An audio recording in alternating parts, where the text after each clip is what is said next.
Bonjour à tous et merci de prendre le rendez-vous avec nous ce samedi 15 février 2025 pour faire face au miroir de la société.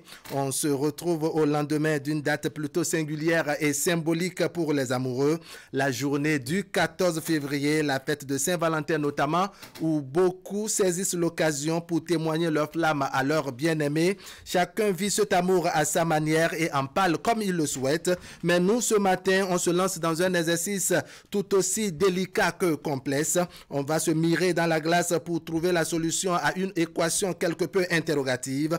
Comment annoncer à son épouse l'existence d'une autre femme et enfant au dehors? Il est évident que ce sujet d'actualité a déjà fait objet de grincements de dents et même de vives tensions au sein de plusieurs foyers. Dans le meilleur des cas, les choses se passent sans casse malgré le choc de la titulaire de maison. Mais dans d'autres cas, le ménage se brise et les choses volent aux éclats. Dans nos échanges de ce samedi, on verra la diplomatie qu'il faut utiliser pour cracher le morceau à madame dans l'espoir que tout se déroule sans violence au point de casser ou de briser le miroir. Comment annoncer à son épouse l'existence d'une autre femme et enfant au dehors? C'est la trame de nos discussions de ce matin, discussions que nous ferons avec nos invités sur ce plateau et avec vous au téléphone. Je vous attends donc nombreux. Le miroir de la société, nous sommes ensemble. Bienvenue. Bonjour à tous.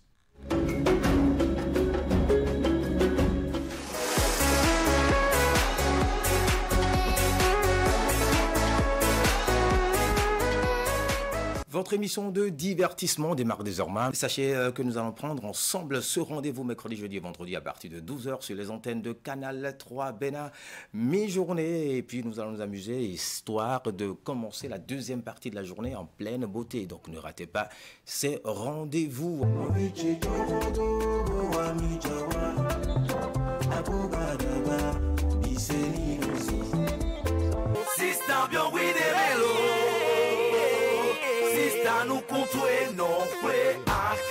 Le doyen Jean-Louis Azé. Bonjour à toute l'équipe de production et de diffusion. Et merci et bonjour à vos millions de téléspectateurs qui vous suivent en ce moment. Alors, Naye Podito, aujourd'hui pour vous, quand on parle de culture, c'est quoi? C'est l'essence qui aide à se connecter aux sphères que nous ne voyons pas. Simplement que c'est mon bandito, si vous êtes d'accord de vous faire appeler bandito. Petit bandit, c'est bon? C'est mon voyou trop. Quand vous entendez Ablavi chanter, quand elle fait de la capella, je lui dis souvent, mais on a fait de la chorale. Pourquoi tu ne sors pas quelque chose, un opus? Pourquoi tu ne chantes pas? Elle dit non, Dada, je vais attendre un peu. Ça casse. Et dès que je me casse.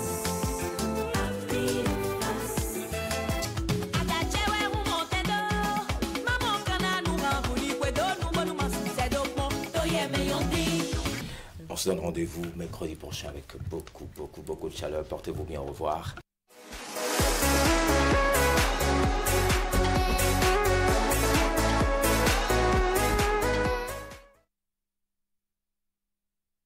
Voilà, on revient en plateau pour aborder notre thématique du jour, le temps que je vous présente les membres de l'équipage. D'abord, à ma droite, Koko Hassen Medewayon. Koko Hassen Medewayon, bonjour. Bonjour, salut les téléspectateurs. Ils vous répondent. Bienvenue sur le plateau. Allez, à côté de vous, nous avons Madame Chérifat Abalo. Elle est commerciale à Salam Assurance. Chérifat Abalo, bonjour. Bonjour, monsieur Wahab. Merci. Bonjour, chers téléspectateurs. Allez, merci de vous être montré disponible.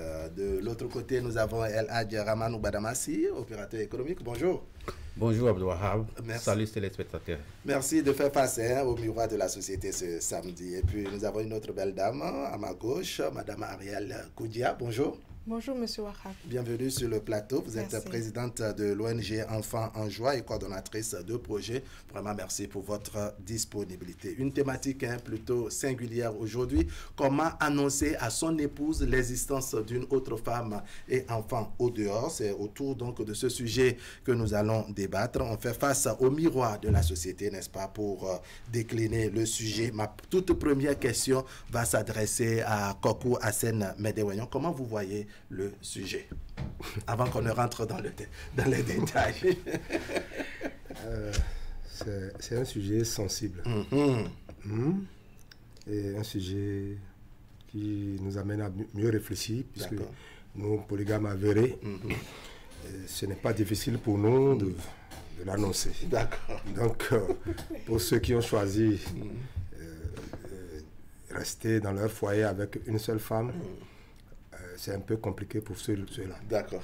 Alors, donc, c'est un titulaire de chair en matière de polygamie, n'est-ce pas, qui nous parle et qui a sans doute des astuces qu'il faut. Une polygamie modérée. Oui. Ce n'est pas celle qui est sauvage. D'accord. C'est bien noté. Allez, Ariel Kodia, comment vous trouvez le sujet? C'est très intéressant. C'est un fait de société aujourd'hui. C'est bien qu'on soit ensemble pour en discuter un peu. D'accord. Alors, je m'en vais vers vous, Chérifat Abalo. Quelle est votre appréciation du sujet? Bon, ce sont les sujets qui courent les rues de nos jours. Je pense qu'il n'y a pas une manière spéciale ou adéquate. Peu importe la manière, il y aura forcément de soucis dans le couple. La dame ne saura pas vraiment digérer. D'accord. Donc, qu'il fasse au fait, qu'il aille seulement, qu'il dise, et puis bon, ce qui se passe, se passera. D'accord. El Adjramanou Badamasi, comment on peut annoncer à son épouse, n'est-ce pas, qu'une autre existe au dehors avec enfant? Merci bien, monsieur Abdou Wahab. Une fois encore, mes sincères salutations aux téléspectateurs. C'est un sujet complexe. C'est ça. Mais c'est un sujet d'actualité qui a certainement fait beaucoup de dégâts déjà et qui en fera encore. Et c'est bien qu'on en débatte. Peut-être qu'après cette émission, certains vont tirer des leçons qui leur permettront de mieux gérer une telle situation. D'accord. Donc, pour annoncer une telle information, une telle nouvelle à son épouse, il faut avoir la certitude de connaître un peu son épouse. C'est ça. Parce que l'homme qui prétend connaître son épouse, cela dit clairement que peut-être qu'il connaît les 1/10 des caractères que son épouse peut afficher. C'est en ce moment-là, il peut se gosier pour dire je connais bien mon épouse. S'il dit ça, c'est peut-être 1/10 qu'il connaît. D'accord. Parce que donc il y a connaître son épouse, il y a connaître bien son épouse. Oui. Donc quand vous connaissez votre épouse, parce que vous êtes ensemble, il y a déjà des façons de réagir par rapport à ce genre de comportement. Quand vous faites des déplacements, elle vous voit parler avec une autre femme, comment elle réagit, tout ça. Quand vous venez à la maison, vous avez déjà étudié votre femme sur toute la ligne.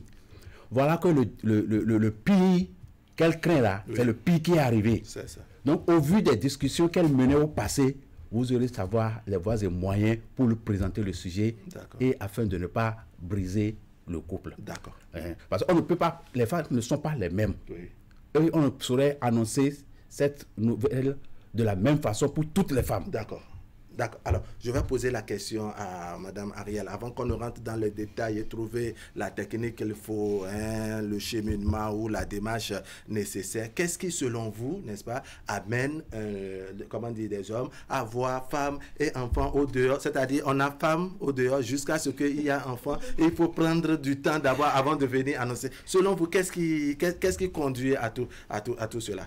Parce que l'enfant ne vient pas du jour au lendemain. Ça veut dire que la relation a commencé tout un temps d'abord avant que la grossesse ne survienne et que par la suite, l'enfant en sort.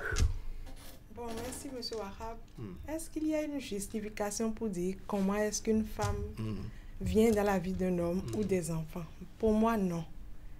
Quelque part, les jeunes disent aujourd'hui l'amour est éphémère. Aujourd'hui, il peut t'aimer, demain, il peut en aimer un autre ou une autre.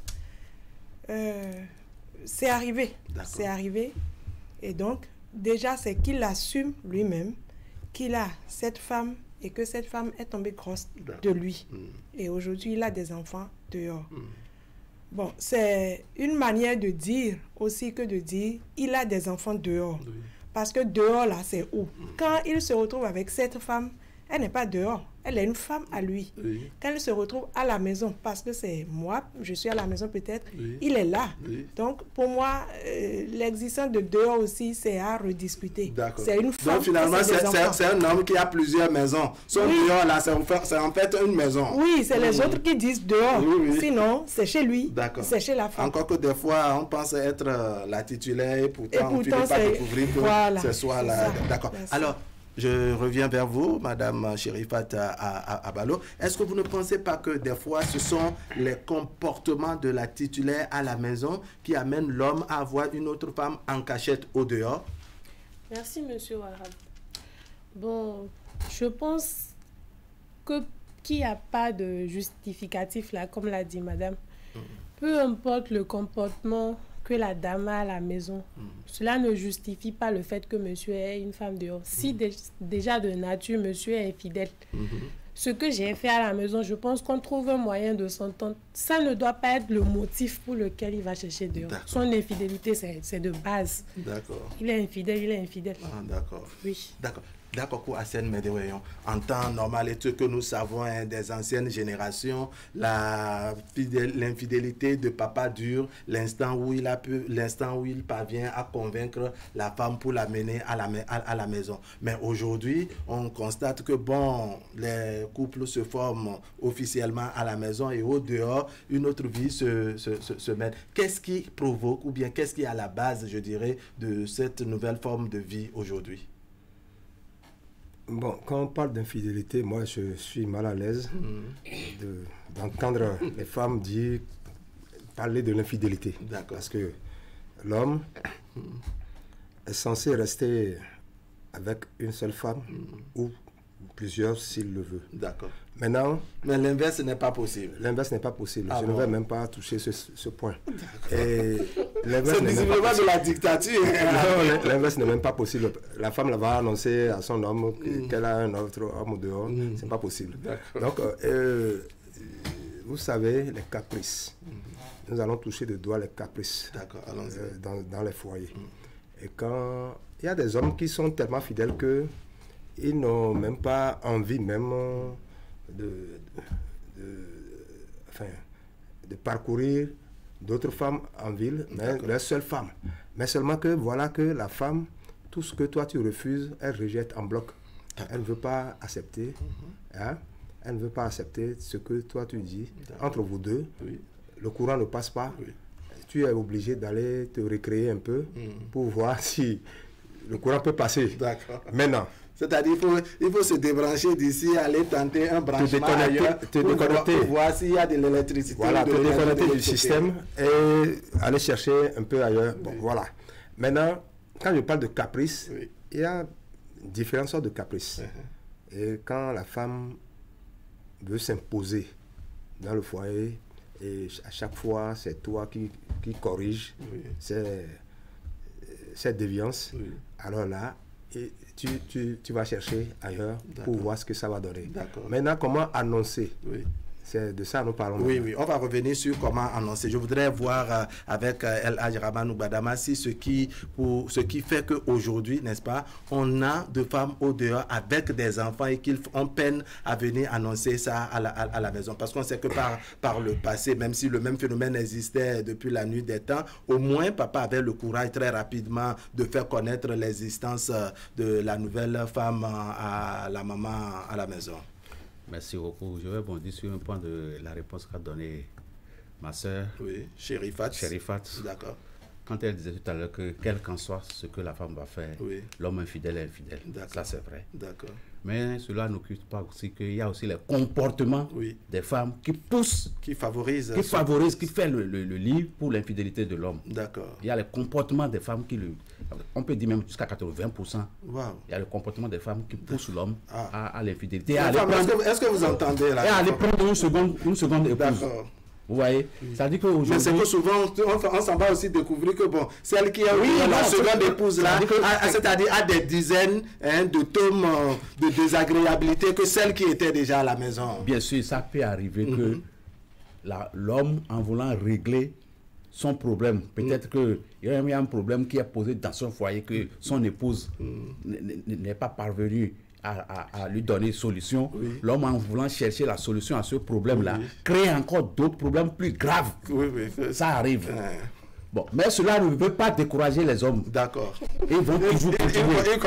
Et donc, certains vont même encore au 3e étape, 4e étape. Est-ce que vous voyez? Bon, maintenant, vous avez fait allusion à l'ancien temps. Vous voyez, l'ancien temps, nos mamans, nos grands-mères sont formatées, je vais dire, sont éduquées de manière à accepter dans une grande mesure la seconde épouse. D'accord. Donc aujourd'hui, le problème aussi se pose à la base. Beaucoup de jeunes mamans, c'est-à-dire des mamans de 1970, là, 80, qui ont des enfants aujourd'hui, la première leçon qu'ils donnent à leurs enfants, c'est il ne faut jamais accepter que ton mari prenne une seconde femme. Quand vous dites ça à une jeune fille qui va se marier, vous savez qu'elle va mettre tout en œuvre pour pouvoir respecter ce que sa maman a dit. Et c'est ça qui va poser problème par la suite. Alors que dans le vieux temps, la maman, c'est même des mères de famille, c'est elles qui font la natte pour accueillir leur épouse. On prépare, on mange ensemble et elle dit, rentre ton mari dedans. Et elle va dormir ailleurs, elle laisse la... Oui, aujourd'hui c'est tout autre chose. Aujourd'hui, on n'a plus l'éducation qui nous permette un tel acte. Et on le fait aussi de parler chaque fois de l'égalité de l'homme et de la femme, des droits de la femme. Les femmes aujourd'hui pensent que oui, puisque moi je ne suis pas autorisé, je ne suis pas... Il ne m'est pas permis d'avoir 2 maris, donc l'homme aussi ne peut pas avoir 2 épouses. Et elles se battent pour ça. Et c'est ça qui fait que c'est difficile à un homme aujourd'hui. Dès qu'il arrive à avoir une seconde femme, c'est difficile pour lui de venir à la maison le lendemain pour dire bon, j'ai trouvé une femme en ville, hein, on était ensemble depuis un moment, mais maintenant elle est enceinte. C'est ça. Ça devient complexe. Est-ce que vous voyez les choses de la même manière, Ariel Kodia? Cette description faite par El Hadji Ramanou Badamassi? Pas totalement, monsieur Wahab. D'accord. Ce que je pense, d'abord, qu'on dise que la titulaire entre griffes accepte celle qui vient de dehors. Moi, je ne sais pas de quelle acceptation est-ce qu'il s'agit. Puisque tout à l'heure, j'ai dit, quand il est avec moi, c'est mon époux, on est là et on forme un couple. C'est notre foyer. Quand il est de l'autre côté, c'est pareil de l'autre côté. On a accepté l'autre par rapport à quoi? Ou on a accepté ses enfants aussi par rapport à quoi? Qu'il fasse sa vie de l'autre côté et nous faisons la nôtre de notre côté. Oui, mais là, le développement de M. Ramanou Badamassi, n'est-ce pas, tient compte de ce que, la réalité d'avant, c'est différent. C'est que papa avait le courage d'amener la seconde femme dans la même maison. Aujourd'hui, c'est une polygamie décentralisée qui existe, c'est-à-dire que tu es à Calavi, tu as une seconde sur la voie de Porto Novo, une troisième sur la voie, je ne sais pas, de Ouida, une quatrième à Kokotomé, une cinquième à Menontin, et puis toi-même, tu travailles à Kendo, etc. Allez, voilà. Oui, les choses ont changé effectivement. Il a parlé de l'émancipation de la femme aujourd'hui. Et moi, je vais ajouter l'irresponsabilité de l'homme. Il faut assumer les actes qu'on pose. Et donc, il a dit tout à l'heure, je connais mon épouse, donc je peux lui dire de cette manière. Et moi, je crois que la meilleure manière, c'est le naturel. Le dire comme une communication que vous faites à la maison. Tu as enceinté, tu as une femme, tu n'es plus à l'aise. Parce que peut-être si tu n'informes pas la maison, ben ça ne va pas bien à la maison. Le problème est donc ailleurs. Si tu veux l'informer, informe et assume les conséquences. Si ça va se casser, c'est que ça se casse. Donc il y aura en tout cas conséquences. Il y aura conséquences. Il y a conséquences positives et conséquences négatives. Oui, donc dans un cas comme dans l'autre, il y aura conséquences. Il devrait en faire face à cela. Alors, d'accord, est-ce que vous ne pensez pas que des fois,